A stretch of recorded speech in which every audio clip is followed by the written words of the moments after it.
As a man famous for being one of the Dragon's Den panelists, the cause of a recent brush with death is something of an irony. Businessman Duncan Bannatyne was on a trip to Mexico when a dragonfly bite on his hand became infected and came close to killing him. The 75-year-old was left suffering a severe and potentially fatal allergic reaction. "I almost died in Mexico, just a few weeks ago," he recalls. "I got this infection in my hand. It was a bite and it's swelling. There were 7 couples and a woman said you have to get a doctor."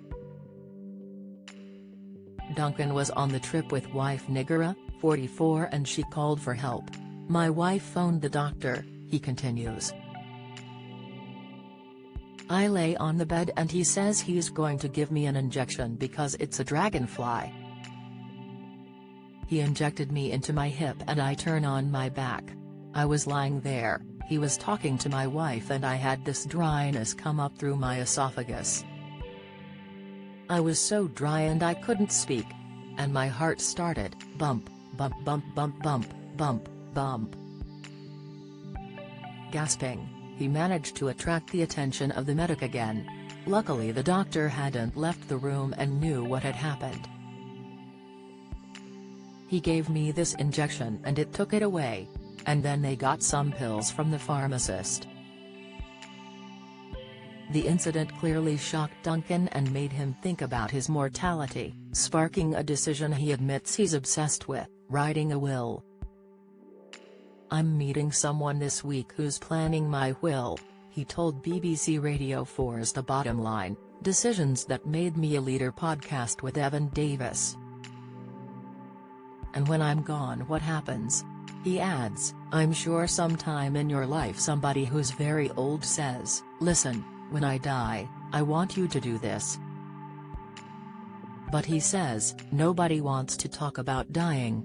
Except now I want to do it, I want to put the plans in place." It's quite the task for a man estimated to be worth more than £400 million, though he says he doesn't actually have a number to put on how much money he has. "I don't even know," he says. "And it depends what the company is worth." Whatever the final figure, there's no doubt it is a substantial amount, and with 6 children and several grandchildren he's got plenty of options for sharing it around.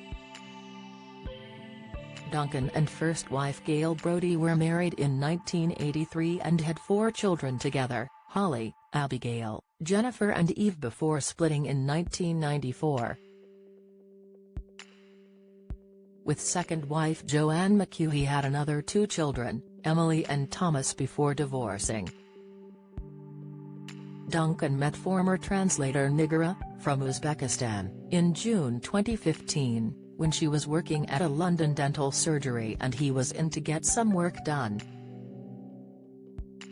With such vast sums involved in his life, Duncan admits his thoughts have also turned to philanthropy recently. "We're starting to think about it now," he says. "I was talking to my wife. We'll do medical missions with Operation Smile, who operate on about 25 children with cleft, so I'll fund a mission." And he says the impact can't be underestimated. "It's amazing," he says. "For about £1,000, it changes the whole family's life, you know, because there are countries where the children are hidden away." Duncan's own early years were spent growing up relatively poor in Clydebank, one of 7 children, with his dad a labourer. But even from a young age his entrepreneurial spirit was obvious. He asked for a paper round in the corner shop in order to get some money in the hope of buying a bike. But while the shop owner said there were no rounds free, he suggested another plan. Duncan added, he said, "You can go and get your own paper round if you want, go and knock on doors and get some more people. Get 100 names and I'll give you a paper round." And so that's what I did. I spent 2 days after school going around and knocking on doors. I got 100 names." And he adds, "I bought my bike about 6 weeks later." The business bug had bitten, but Duncan faced other challenges with undiagnosed dyslexia. "All my life I was considered to be a bit slower, learning difficulties, or a bit stupid. And I was terrible at school. I didn't know until another 30 years later that I had dyslexia," he says. "It's very different to today. My son's dyslexic and he has dyslexia lessons and it's great." He went on to join the Royal Navy but was discharged after being court-martialed over a punch-up with an officer. Undeterred, he bought an ice cream van, then moved on to nursing homes before finally starting the health clubs which made him famous. He got the idea after a skiing accident which snapped the ligaments in his leg, and he needed to find somewhere to build up the muscles again. And he says it was more than pride which made him give the gyms his name. He was sick of people getting his name wrong. And while his gyms went from strength to strength, Duncan even decided he wanted another career in his 50s, as an actor. "I had the first of my many midlife crises. I did my acting and I tried it for a bit," he says. It was actually something to tick off.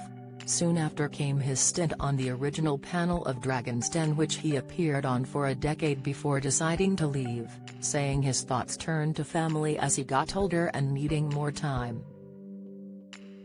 And while there's no doubting his success, it seems it wasn't entirely planned. "I called my autobiography 'Anyone Can Do It,'" he laughs.